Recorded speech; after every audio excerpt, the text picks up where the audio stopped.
to the latest episode of the Capital PTBO podcast. You can check us out at 370 George Street North or online anytime at thecapitalptbo.ca. I'm your host, Jordan Mercier, alongside the main man, Mark Million, and producer, Maddie. And I don't like the trend that has been created, which is every time we do an episode, we have to almost treat it like an in memoriam because there's some major breaking news when it comes to professional athletes. And today is no exception, Mark. We're going to spend a lot of time talking about the flower, Guy Lafleur, and how our headphones don't work quite yet. Oh, okay. So was it just me? No. Want to toggle that How about now? Okay, There now we we're go. back. We're to good? We're doing this You on the see, fly. here's the thing, team. You may not know this, but the guy behind the Mac, pro. The guy over here, pro. Me, not a pro. So when the music starts, I immediately send Matt Latour a text. I can't hear in my headphones because I don't know what to do. So because it, as strange as it sounds, like we're across the way from each other, but it's way, way, way different if you can't hear in the headphones, like as opposed to, Totally. tough Friday, back-to-back Fridays, Bossy last Friday, the Flower this Friday. Did you know he was called the Blonde Demon? Yeah. I didn't know that. I never heard that. The Demon Blonde. Yeah, I never heard that. Tough one. It's extremely tough. And, God, I don't know where we start to unpack. I mean, we'll talk a little bit about his career. I guess the one thing that maybe separates him a little bit from Mike Bossy is that the cultural significance of this particular gentleman. Yeah. I would agree. It would maybe be no different if they flipped spots and Guy Lafleur played for the Islanders and Mike Bossy played, who was from, he was from Montreal. But when I can't express to you the specialness of when you're a Francophone superstar and you are making your way up the ranks and playing through the queue, and we'll get into some of his stats because they're just goofy from what they were doing in the Quebec Major Junior League. And then you are able to become the focal point of probably the greatest dynasty in the history of the hockey, the sport of hockey, if not, sports, maybe. Yeah. For what they did and for the regular seasons they had and the Hall of Fame players they had. The Montreal Canadiens through the 1970s. I think that can't be understated here. And that's why you're seeing, this is a major news item all over Canada, but particularly in the province of Quebec, because he meant a lot to that province and those people. I think that, so if you went with that Francophone Mount Rushmore that we do for everything, not necessarily we, but proverbially we, obviously when Richard passed, it was like, they had him in state. Like it was the province shut down. Something reserved for a dignitary. And even then, maybe not on the same scale we've ever seen in Canada. Lafleur has this sort of very, very pedestrian rise in the early 70s. Yes. Like 29 goals, 26. They win a cup in 73.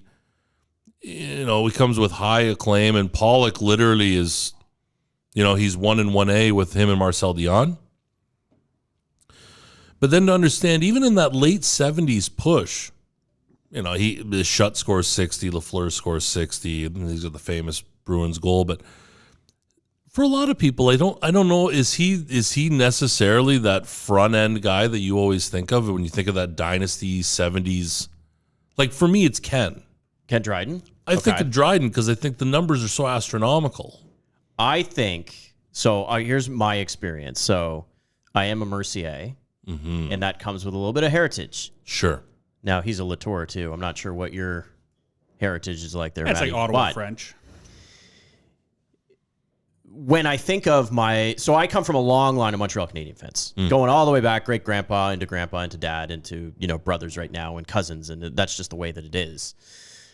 When I was growing up and impressionable, their best player was like Brian Savage. So that's probably why I stayed away from the Montreal Canadiens. Always had an electric October, Brian Savage. Mr. October. Scored 12 goals every October and finished with 15. He was literally Reggie Jackson. He was Mr. October. Yeah. So I guess the way I look at it is for anyone who was my father's age, who's not quite old enough for Richard, but it's Beliveau. Yeah. It's Jean Beliveau. He's winning the awards. He's the captain. He's winning all the class. He's a cups. huge guy. What 10 year's your dad cups. born? My dad was born in 1950. Oh, okay. So Richard retires in 60. Yeah. Still has good years through 55, 56, but my dad's only, a certain age at that point. Sure. If you go back to his father, then you're getting more Rocket Richard, Howie Morenz, sort of that era. Yeah. When I talk to my cousins who are going to be in mourning today, it is Guy Lafleur. It was Guy Lafleur for not only what he did on the ice, and we'll get into some of his credentials coming up because it's crazy, and I think you could make a case, probably sort of weird with the early retirement, but you could make a case for a top 15 player that we've ever seen in the National Hockey League. Absolutely. It was more so about the time, the fur coats, the hair, Right. The hair. style. For sure. Yeah. And this was one of the things that my father would always tell me. Now, it makes sense because safety, of course. But he said, man, I tell you, when they started bringing helmets in, you lost a section of the personality and the flair that would come. Absolutely. And Guy Lafleur skating down the wing with his hair flying. Yeah. Hair-raising rush. One of the most iconic sort of viewings if you were a hockey fan of that particular era. Right. And so for, everyone that I spoke with, family members and cousins who are sort of now 45, 50, Guy Lafleur was the guy. Yeah. Guy Lafleur was the guy. He was the flower. To go, I mean, living in Montreal, I think Habs have kind of lost that, like that modern day, that francophone in the last 30 years. Patty Roy maybe, Patrick Waugh. and I say that but was maybe the last real Quebecer, or Canadian, I should say, I guess that was of that francophone vintage. Guy's there. He's on the Rushmore for sure. 6 straight 50 goals. Hadn't happened yet, I don't Had think. never happened.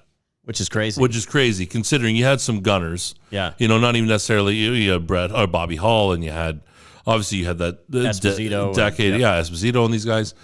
So, but the affinity for, and that's one thing I love about Montreal, because I don't particularly like the club, but when you're a Montreal Canadian and you're from Montreal, you're from Quebec, it's a different thing. It's not the kid playing for Ontario. He lives in Stouffville and he comes home to play for the Leafs. It's not the same. It's a different cultural impact for sure. And Matt will tag you in here in a second because you got an interesting story about your dad, who this was his favorite hockey player. But I mean, you just nailed it on the head. There was a time where the Montreal Canadiens featured a predominantly francophone lineup. And then, of course, the draft changes and then everything sort of extends. And then it all of a sudden, and Toronto experiences this a little bit, except for maybe John Tavares, who chose to come back.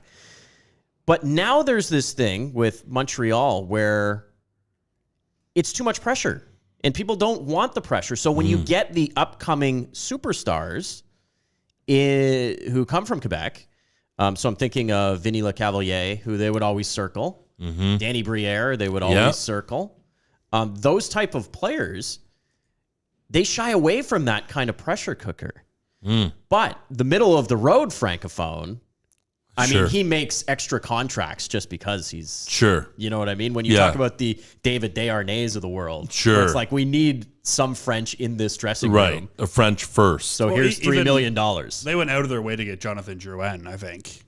Because he's a Quebec guy. He's an hour and a half north of Montreal. And that's still important, though shrinking. And we could talk because it comes up all the time when they have to hire a coach and sort of that. It's just an interesting prism to look at. But Guy Lafleur was that guy who was like, no, I'm not only... I think of him almost, not even just because it's the same time period. I think of him as like the Joe Namath of the NHL. Very much. Hair, absolutely. Fur coats, smoking darts. Right. Doing all of that kind of stuff. Right. That immediately sex with all these women, probably. Right. They're going to Derek Sanderson, but Guy very much played that role. He had a disco album. Yeah. 1979, he cuts a disco album. This is a guy I didn't even know that. That's amazing. He epitomized the time. And you can imagine what it's like. You're back to back to back to back Stanley Cup champions in Montreal. You're the hired gun. You're the favorite son. Holy, so I guarantee things were good. A lot of fun. 3 straight Art Ross trophies. Yep. in the mid-70s. I mean, he won every award, right? He had 2 Hearts. He had a Conn Smythe. He had the 50-goal seasons, as you were talking about. And he retired as the Montreal Canadiens' all-time leading scorer. And Which assist is getter. pretty incredible. Considering the lineup they've put out over the last 100 years. And considering that he didn't really play that long. True. Really in the grand scheme of things and great careers. And we watched Ovechkin score 50 this year and all the... He didn't have one of those careers that was 19, 20 consecutive seasons anyways. Matt, tell me about Barry and his reaction to the news that broke a little bit earlier. So Barry Latour, he won't admit it to me, so I have no real proof this happened, but I know the guy cried today. Like, I know the guy cried today. He's been a Habs fan. So he was born in Ottawa in 1964. There was no Senators then. So you had to choose between Montreal and Toronto. A lot of people that still live there picked Toronto, but my dad was a Habs fan right as he was a kid. So he's 11 or 12 as Guy's becoming the man. Exactly. Yeah. And every time we mentioned off the air before we started, my favorite player as a kid was Saku Koivu. Every time I mentioned Saku Koivu, all I would hear is, oh, he's no Guy Lafleur. Yeah. Like, and for my dad, at least, the guy was Guy Lafleur. I bought him a Guy Lafleur jersey a couple years ago. I think it was for Christmas or his birthday. He loves Ken Dryden, too. But every time he talks about the 70s and that era of hockey, Guy Lafleur is the first name out of his mouth. And it's personality, too. Yeah. Right? The thing with Kenny is that I'm not sure his heart rate ever gets above 80. Stoic. No. He is, right. He's very much, he's an oak. Barry just texted me, too, saying Superman wore Guy Lafleur pajamas. I love that line. There you go. Yeah. That's a great line. So with Guy, it's really it's hard to. I think you want to make sure that you do it right at the end. Especially you want to make sure that it's not just another passing note. And I think the people of Montreal will do that because he may be the last of sort of that Rushmore francophone. Walks the walk, talks the talk, is the Habs. They haven't had a player, except for Patrick Waugh, I guess, to excel at that level since. Yeah, right? and even Waugh, like when Lafleur, I mean, from all reading done, for anything that you've ever watched, it's Lafleur left the team when Lemaire became the coach, right? Yes. Like they had a couple of very tough years there, him and Lemaire personally, and they were teammates, which you would think there might be that chemistry. Weird dynamic where, so then he leaves. Savard won't trade him. Okay, fine, I retire. It's the only real option that he has left. He's 33. He's 33. Yeah. In today's era, maybe at 33, you would consider that to be relatively close to still in his prime. Yeah. He's still going to hit a couple of strong years. Back in the 80s, I wouldn't believe that. I mean, he came back with the Rangers and Quebec in the end, but when he went back to the Rangers, you go back and look at that box score. They lost 7-5. Guy scores twice. The people loved it. So they would always have loved it. At that moment, they would have always loved him. He got into the Hall of Fame within that 3-year time frame. But this might be the last guy, and that's kind of sad to think, because Waugh's not the same. No. Waugh's only a 7-year career in Montreal. No, I shouldn't say he's not 7 years, because after 93, I mean, they still had some. But really, his best work is 86 through 93. After that, there's not much. I think it's going to be very similar to when Jean Beliveau died, which is, 8 years ago now? It's been a while. 2014. Because he had the season tickets. His seat was lit up for a couple years there. I know the Habs are on the road in Ottawa tomorrow. Then they're back at home against Boston Sunday. And that's going to be some kind of ceremony on Sunday. It's Montreal. They roll out the red carpet for a lot of things, but with Guy Lafleur passing, I think is going to be one of those things that, at least ceremony-wise, we remember for a long time. I like the fitting aspect, too, of it being the Bruins. Yeah. Just the way that the schedule works out. That's nice. The Cherry standing on the bench type thing, and he's offside or whatever he is. So I was thinking about that, where it was like, okay, if I needed to show someone a moment from Guy Lafleur's career, I guess you have to go 1979. The slap shot. Absolutely. Tie the game at 4. For sure. And because just the Don whole Cherry tells a story that led to the entire too many men on the ice. Right. Because I can't remember if it was Danny Marcotte or somebody was supposed to shadow Guy Lafleur. Guy Lafleur, according to Don Cherry, stayed on the ice for 5 consecutive shifts. Like, you're talking 4 or 5 minutes of just, I'm not coming off. Right. And then to watch him, and we played this clip on PTBO Today Live a little bit earlier today. And one of the things when you watch that clip of that era, you're at the Forum. Yeah. You're at, you're seeing Guy streak down the side with the hair flying. You've got Danny Gallivan on the call. Sure. I mean, it's just like that encapsulates an era for a lot and the of people. theater of Cheevers getting beat and just falling backwards. Yeah, he goes right? in just the slow collapse. It's you've never seen that sort of, And then you're right, on Hockey Night in Canada for years, it's Don Cherry on the bench, right? Doing the there's a couple clips where you're watching a guy and you know that they're scoring, and that Guy Lafleur clip is one of them. Stevie Eiserman's the same way. He has the slap shot goal. Yep. Exact same thing is when you're watching a guy playing, you just have a feeling he's scoring in that moment, and that play against Boston for Guy Lafleur is his. Yeah, definitely. Now, interesting when you look at the career, and then he scores 30 goals. He's not the guy he was, okay? Yeah. The torch has been passed. Gretzky's around. Bossy's around. That's right. He started overshadowed, sure. He gets 30 goals as a 32-year-old, comes back, and Lemaire tinkers around with what's going on in the power play. I think he only scored 2 goals or something in his first 20 games. 2 goals, 3 assists. And walks away. Done. Right. Finished.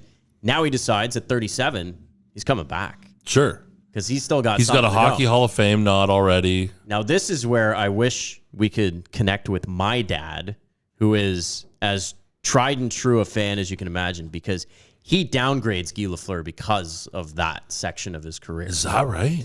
I can't explain, for anyone who wasn't around for it, I can't explain the hatred of Montreal Canadian fans and Quebec Nordique fans. It has a European soccer feel to it. Sure. My dad, when he was living, he said, listen, when he was living, he's still alive, but when he was going through that era, he said that's the only team that has surpassed his hatred for Toronto. And he said it was probably times 2.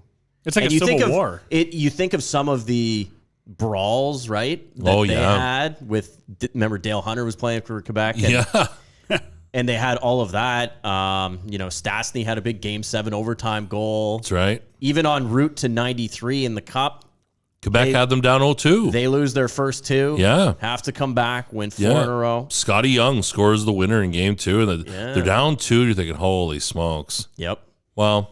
So that was part where it's interesting to get that perspective, because it's almost like, I don't know if, I guess Matt Sundin wouldn't be quite as loved, and the dynamic is a little bit different. But remember, he comes back, he plays for Vancouver and all. Yeah. I don't know if it's quite the same, because he obviously wasn't the same cultural figure. But I know there are tried and true Montreal Canadian fans. Even my dad, he's consistent, though, because he, disrespects Patrick Waugh and lowers him on the pedestal because of what he did in getting out. But, what do you say? Amazing career. I didn't read anything about his, from New York coming out and going into Quebec as almost like a... against the Imperial Guard. Not only will I not go to you Canadians, I'm going to show you, Serge Savard, that I'm going to go to Quebec. Yeah. Michel Bergeron. So Bergeron was a coach in the Rangers. They're buddies. Bergeron goes and coaches Quebec. And there's probably some decent, they had a young Quebec team with studs. Sakic was there. To think that Joe Sakic played with Guy Lafleur is I know. kind of funny. So, it's so strange. There's that sort of dynamic. But, so Guy with Quebec, and I completely forgot. I guess you look at that late 80s, early 90s Quebec team. Nolan, Sakic, Sundin. So, listen, we have a good track record of being able to adapt on the fly. So what do you think the Flashback Friday quiz topic is this week, Matt Latour? Is it Guy Lafleur? No, Major League Baseball Triple Crowns is actually what we're going with Quite today. fitting. The undefeated streak is going to come to an end. I thought we could have went with guys that played for Montreal and Quebec. Oh, there would have been a few. There would have been a few. Yeah. Latour, I would have been better off on that one than Triple Crowns. Easy now, big fella. You only know one. Lafleur. Who's been locked into the NBA playoffs at this point? I've got... Okay. Is it just me, or does the NBA final look like it couldn't be any more wide open right now? There's no stud in this field. Pelicans and Bulls. Let's do it. Very wide open. You see, so Pelicans and Bulls, whether that's a hot take or even realistic, I don't know. But I'm watching the way DeMar is playing and watching the way Giannis is not playing. And I say Giannis like it should be Giannis or whatever. Nikolai Jokic or whatever. I'll just butcher all the names right out of the gate. That's pretty good. Thank you. Warriors are up 3-0 on a Denver team where we had guys from ECFC here. And so we've talked about maybe we can get them to come in and guest appearance on the show or whatever, they've got to pay the money. I mean, you think we do this for free? My seat's right here. No kidding. No, they can't have yours. They'd have mine. You're the pro. They can produce a show. They'll sit back here. Incorrect. So we're talking about, like, what's this deal with Nikolai? Like, he seems to be the most vanilla MVP. And some guys on the team, Connor for sure, Jordan for sure, easy now. That's the low-hanging fruit. So Connor and Jordan both tell me from ECFC, they're like, no, it's the way he plays, though. Yeah. It's, he's like the well-rounded, he's 7 foot, he can hit the shot from outside. Okay, fine. How's your 0-3 taste? Are you making the guys around you better? You're supposed to be this great conductor. So between these storylines here, you can pick any ones you want. Yep. Warriors 3-0. Embiid stepping in or out of line. And the wide open field to the final. I don't think there's a single stud in the race. I don't think I could have $100 and say definitively, give me them to get to the final. I came in thinking you're going to get a rematch of last year's final. But now, through the first couple of games, I'm not pushing the panic button in any means, but you see things where I'm like, I don't know. I still like Milwaukee because I feel like they win a lot of really ugly 91, 87 games. Right. Mm-hmm. And you have to do that en route to a championship. Mm-hmm. But it is an extremely, extremely wide open field. Yeah. There's no doubt. And there's two teams that I think need to look at the reset button a little bit, not full breakdowns or anything, but you mentioned Denver. So, I mean, going out in the first round at this point with an MVP, possibly 2 straight MVPs, that's disappointing. Also, Jeepers. Utah is another team that I look at and I go, this was a team I expected to take another step up the ladder. Yeah. They're losing to Dallas, who doesn't even have Luka Doncic yet. No kidding. In the lineup. But they're like that suffocating defense from Dallas. And that's what they're playing, right? When you don't have that star power, I guess that's kind of the next thing. You can outwork them and do these sorts of things. Raptors, Sixers. Ooh. It doesn't shock me that Philadelphia was too much for Toronto. Considering, Junior's out. Yep. Scotty Barnes is out. Or misses game 2, 3. No sense starting him for 4. Mm-hmm. It's okay. Van Vliet hasn't been himself, but even if Van Vliet's hitting 40, 45, they don't have the running power to be able to stay with. Matthias Thybulle he's a great compliment to what they missed with Simmons. Harden's been Harden. Embiid he's a nice player. Embiid's been great. Tyrese Maxey has really surprised me in this series. He's been lights out. Correct. But is he out of place by chasing down Nurse at the end of Game 2's win, saying stop complaining about the calls? Or is Nurse a little out of it for having that exchange with a player on the court? It's sort of like twofold where I'm like, I don't know how good that looks. And if I was Doc Rivers, I'd kind of be like, Nick, don't talk to my player like that. Yeah. NBA is a little bit different, I suppose. It is a different, yeah. However, also Nick Nurse, maybe with the biggest error of Game 3, he should have been. You teach your players to box out on rebounds. He needs to box out Doc Rivers, who's running down the sidelines calling the timeout. No kidding. Which shouldn't have been allowed. That's right. He was out of the coaching box. No referee even acknowledges that that's a thing, but that's an actual rule. You can't run all the way down the court. That's not football. Yeah. And then way too easy off the inbound. The guy literally caught it, turned around and shot. Yeah. That was not it was a good shot. They had the chances with the free throws too. Yeah, that's right. The Raptors had every opportunity to win that game. That's right. So can the Raps get a pass? Does this really matter? And not really matter, but they get a pass for the next 20 years. Okay. So you know what I mean? Yeah. And I look at this Raptors team, and I think Siakam is underrated, but I don't think he's the guy. So in the NBA, I'm a Pacers fan, so I watch this all the time where it's like, oh, you've got a great team, good compliment. The only team without a star to win a title in my lifetime, basically, has been the 05 Detroit Pistons. Yeah. Or, 04 Detroit Pistons. They lost the next year to the Spurs. But I'm looking at the Raptors, and I'm like, is this kind of what I saw 2014, 2015, 2016, 2017? DeMar, good player. Kyle, good player. Yeah. Siakam, good player. Van Vliet and Barnes is going to be good. But are they going to lead you to championship? Are they going to lead? I don't think so. And you just hope maybe the development is there, or maybe they can lure a free agent in. Maybe you'll see the dynamic has changed because you've had the LeBron effect for so many years that it was necessary to have a stud or 2 or 3. where you've had to have that emergence where you had your Boston Celtics big three, you had the Miami Heat big three, you had the Golden State big three, where you always had to have those to win a championship.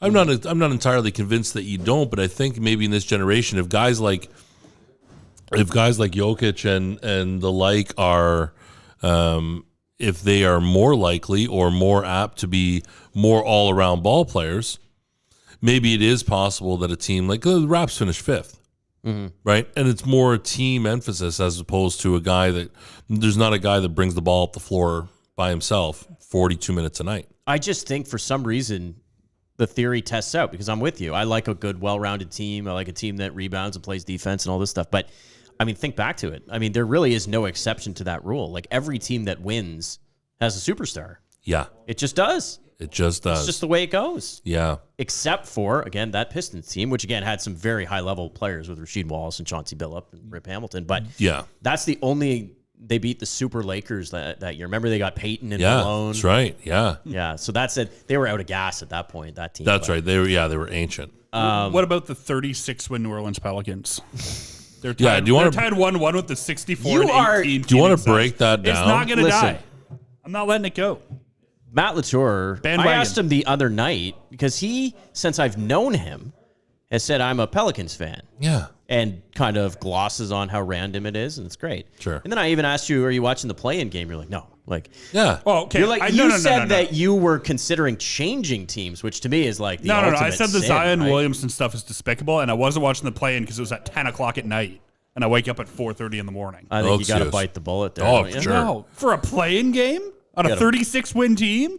You got to bite that Give me a bullet. break. You shouldn't get to enjoy the fruits of that labor then, Latour. What fruits of the labor? What do The you New mean? Orleans Pelicans. They won the playing game and you weren't there to support it?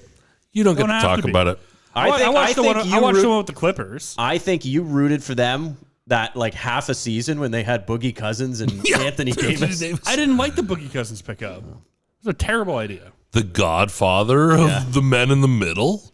Come on. What do you mean? I don't know. Boogie Cousins is the modern day Charles Oakley. He couldn't carry Charles's jock, but trust me. That's a sad franchise, and the fact that they've won one game against the Phoenix Suns is all I need to be happy for another year.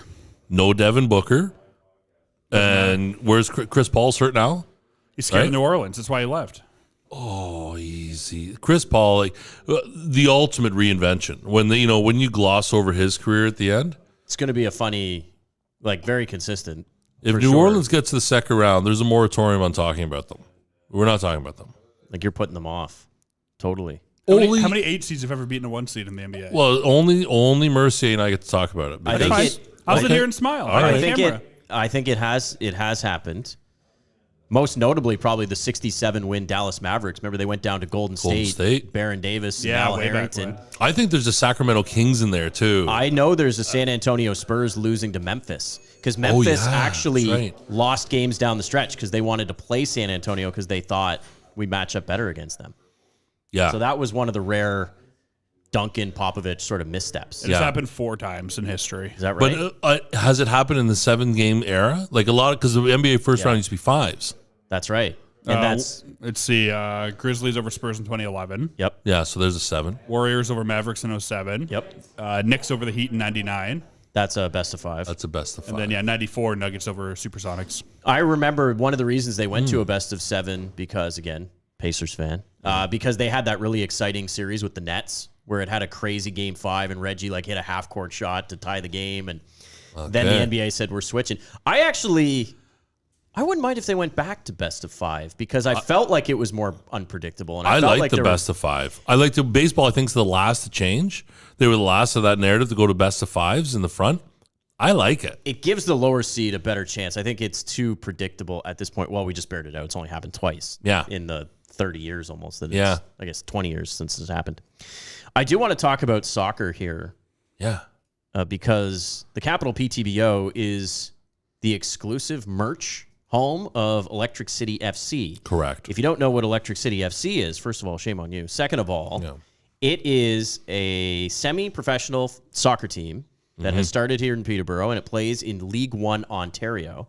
They began their season last night, which I guess if you're watching this on it was April the 21st. Yeah. and they played on the road against Guelph United, who was the defending champs, and they played to a scoreless draw. Mm-hmm. The team, in my opinion, Peterborough, and I'm going to take some heat here because maybe I'm still outside the club as not being a Peterborough guy because I've only been here 10 years. But I get the feeling that there's nothing that I've seen so far is like sizzle, sizzle, sizzle. When it comes to the Petes, when it comes to even the Lakers, sometimes it's sort of like, oh, but this is an ownership group and a team that basically blew out the market on, we're going to create so much hype. We're going to announce signings like every day. We're going to have special events. We're going to go out and bring in notable coaches and international players and all this kind of stuff. So then when I'm watching last night, I'm thinking, oh, is this the time where they lose 6-0 and then all of a sudden the air goes out of the balloon? They look good. Yeah. They probably should have won that game. Yeah. Yep. And I was amazed if you're watching the YouTube stream. First of all, the coverage I thought was good. I thought it was really good. And secondly, there's probably 700 people most times. And I think last time I checked, the YouTube video had about 4,000 views. Yeah. 2 busloads of fans from Peterborough That's on incredible. a work night going down. Yeah.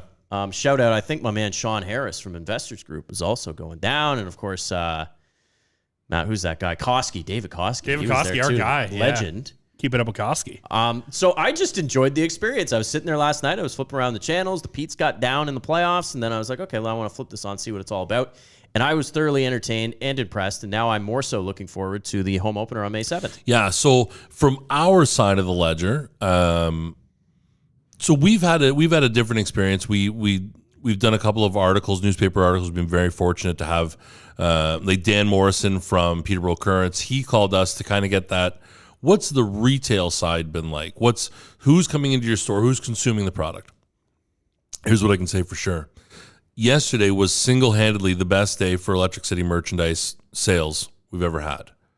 On the inaugural season opener, 3 hours away. There was a stretch there from probably 1:30 till 5 o'clock that every single person that came in, I'm going to the game tonight. I've never experienced that. We don't carry Peterborough Pete's merchandise either, but to get back to the sizzle bit, I think that the sizzle is underlying in there. You know, they've done everything terrific. They've marketed terrific. They're bringing in quality people and like quality human beings. Yeah. Not like quality soccer minds that are completely, different once you get them off the pitch, because they're not. We've been very fortunate to have those people interact here. But the size of the steak in the pan is giant. Like the expectations here, I think, are relatively high. Like you talked about, you heard Dino, and I can't think of the other announcer's name, but the Dino Rossi, the commissioner, talking about how he fielded a bunch of calls, Keaton Robbins kind of at the beginning, and how it built and built and built. And then the amount of times it was referenced during the game, there's like 100 Peterborough people here, well-traveled for 3 hours down the road. This thing's going to be a colossal win. Even if it doesn't amount to playing a playoff game in September, or a Canadian championship in September with Halifax or whatever it is. It's not going to matter. What does matter from our side of you've caught everybody. It's a lot of fans that are families. There's a lot of fans that are staunch supporters, and then those people in the middle. And I think you can convince everybody of it. I don't watch soccer. No, me neither. And I can appreciate, I know if I turn on Sportsnet Sunday morning at 10 a.m., I'm going to get Bundesliga, I'm going to get Canadian or English Premier League, something. I was riled up 7 minutes in. Like legit riled up. That I think it's number 3 for Guelph, Matt something rather. Like legit swearing.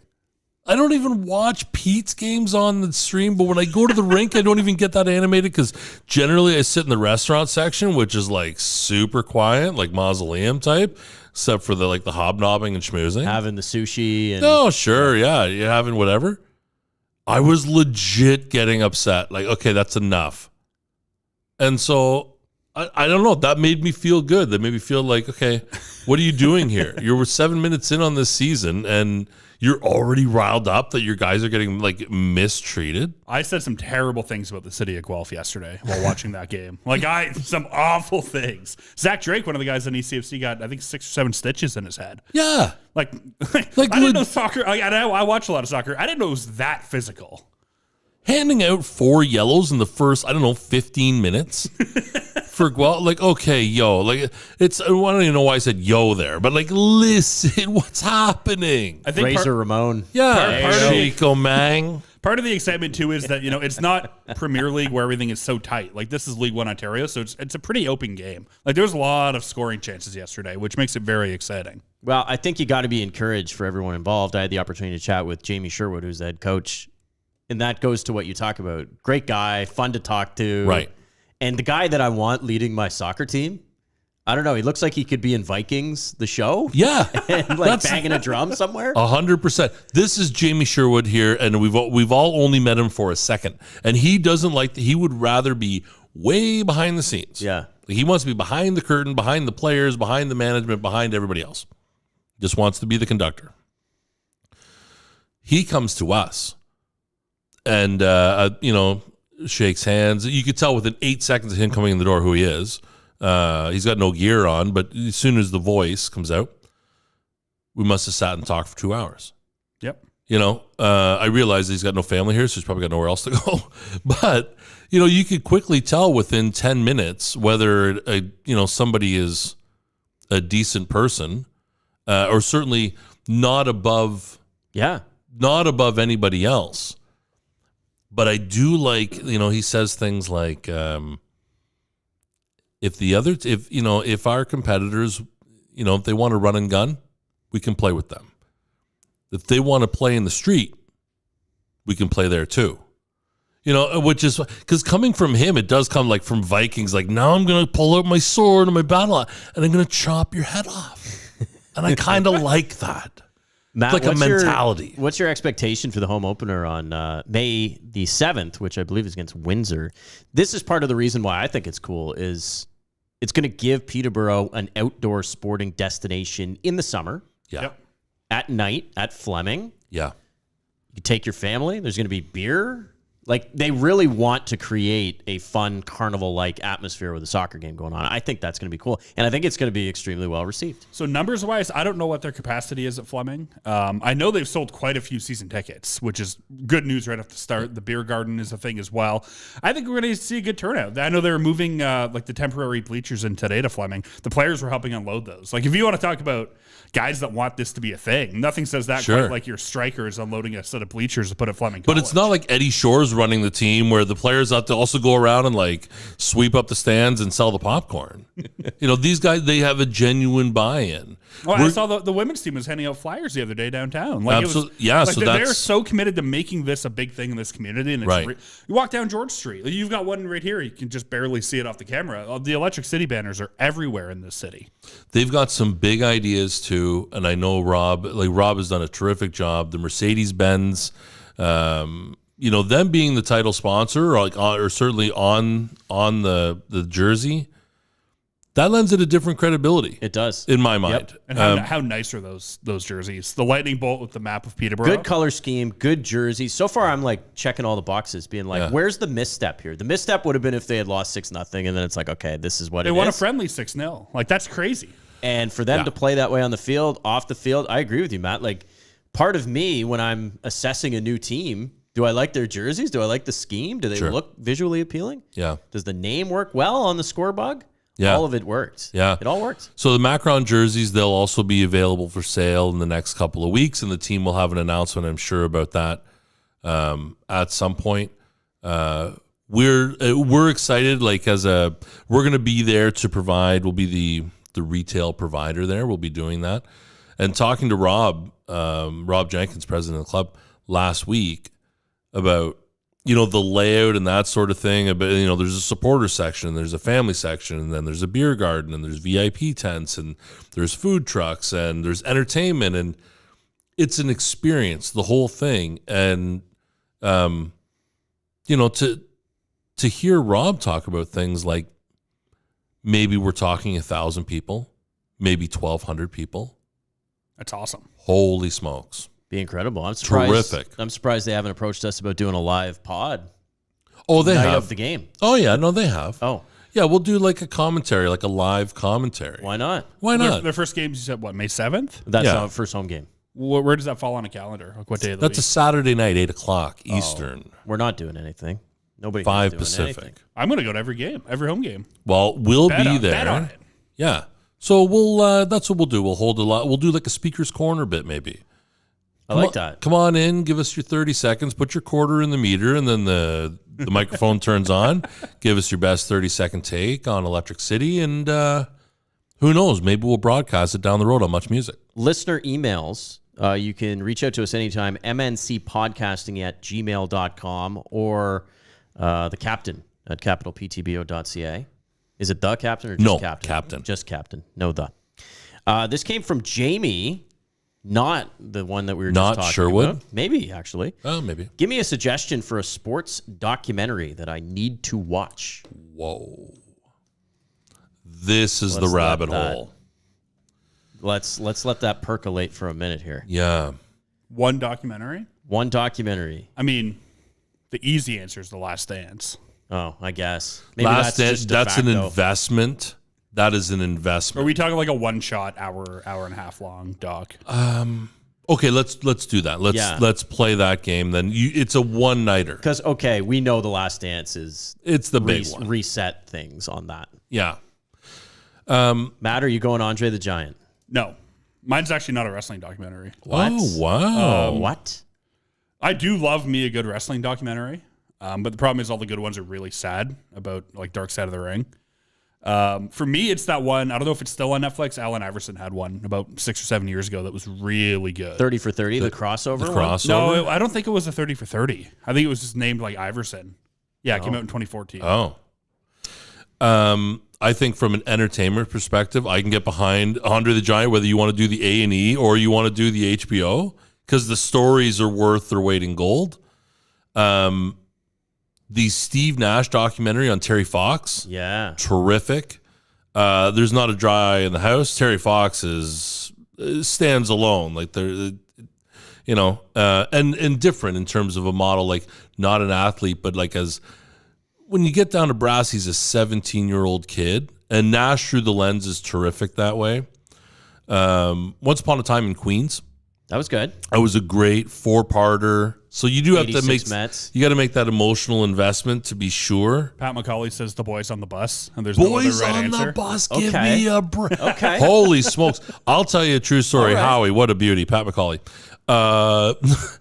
There's a Boys on the Bus story I can't tell on the air. Terrific, though.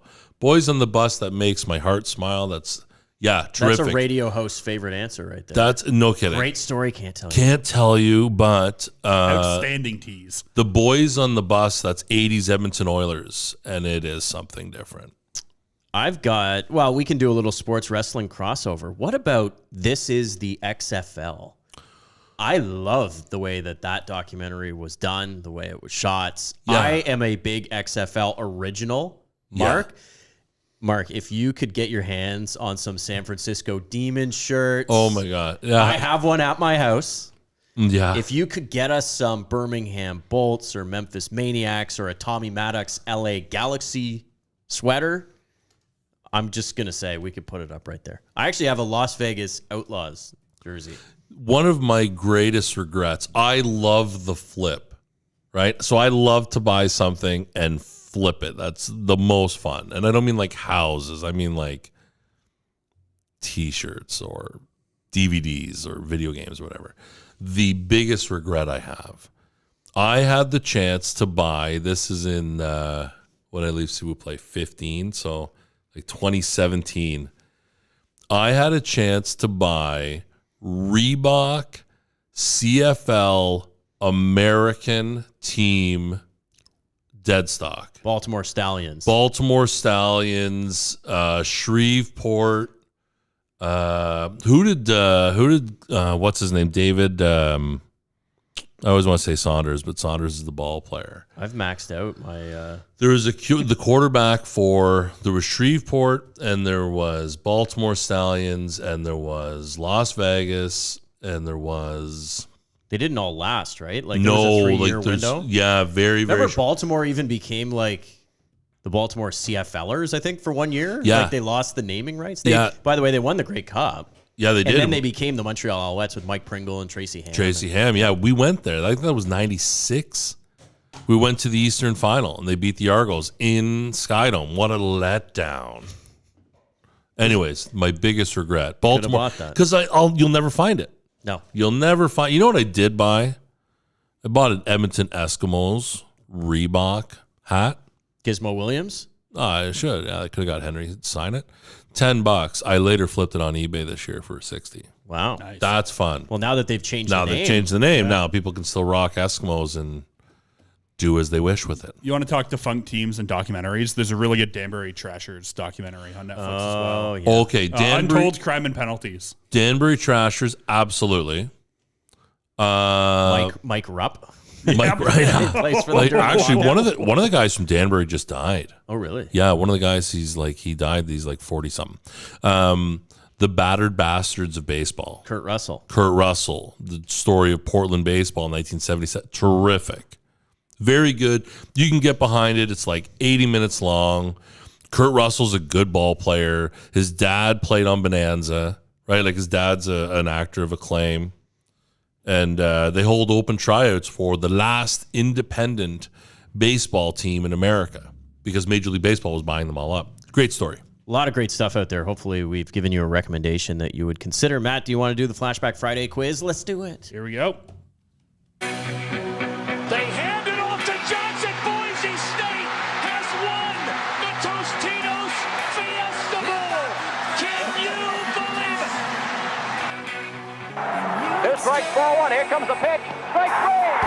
A no-hitter, a perfect game for John Larson. Anderson made a wild stab towards the bell. Here's another shot right by the door. And he's got it. And scores for Canada. Down goes Frazier. Down goes Frazier. Down goes Frazier. We're seeing what this guy is really made of. What he is. The greatest professional athlete in the world today. Look at this. He's I don't believe it. I don't believe it. All right. For no apparent reason, we're going to do baseball triple crowns. Bob Walling, biggest fan of that intro ever, says, "Get that share crap off." Yeah. He hates that. He hates it. that so Like much. in real time when we used to actually have a radio show, he'd be like, "Get this off." That was the quintessential must of us doing the show. Yeah. The Flashback Friday quiz. I even said, let's change around. No. And you're like, nope. Absolutely not. Keep it the exact same. Gentlemen, how confident are we for Major League Baseball triple crowns?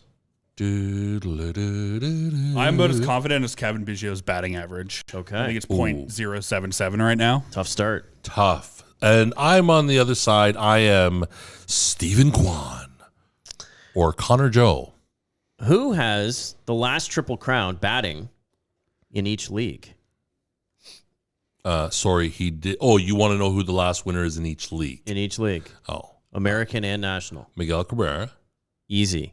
Easy. 2012. The National League. Bryce Harper? Come on. Hold on. This Gotta may go be a back dumb away question. from this one. What's the Triple Crown? Yes.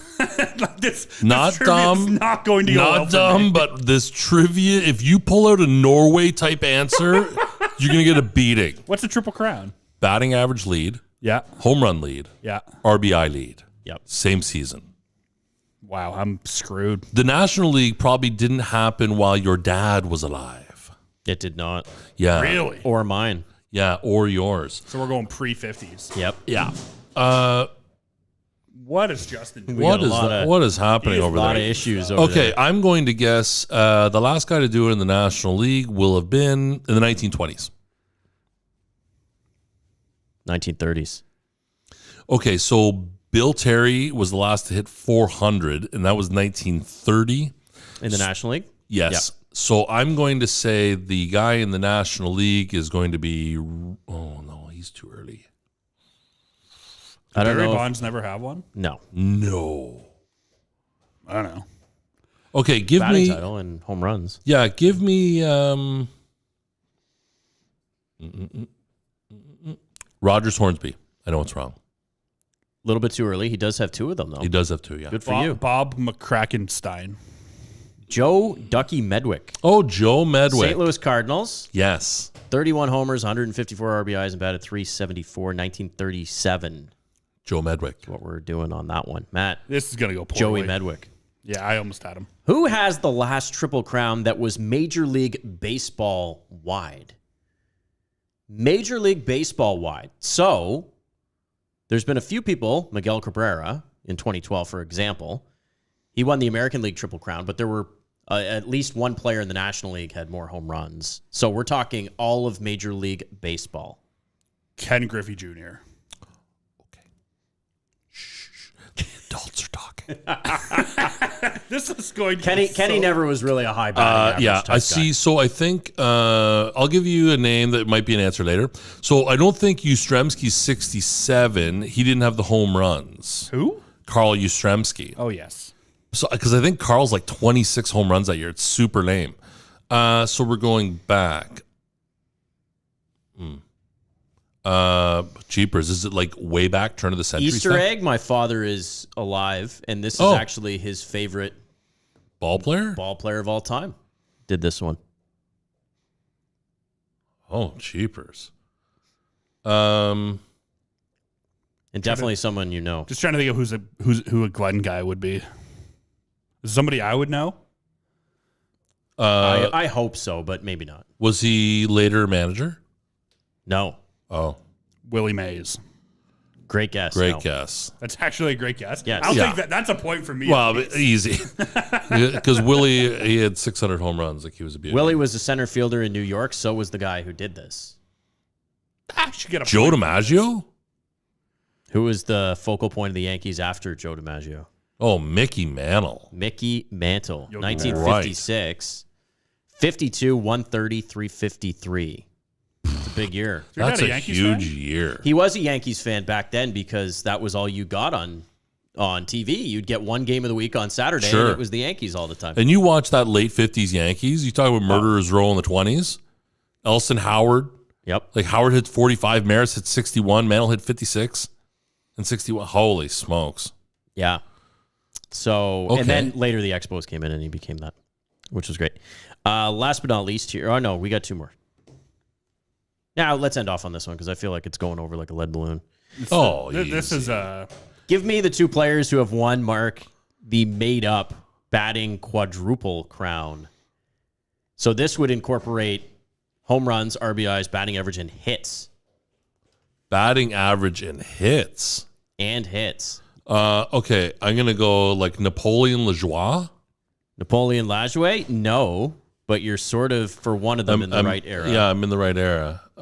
For one of them, wow. He has the highest batting average in a Triple Crown season, Yeah, he's like- 426. Yeah, this is insane.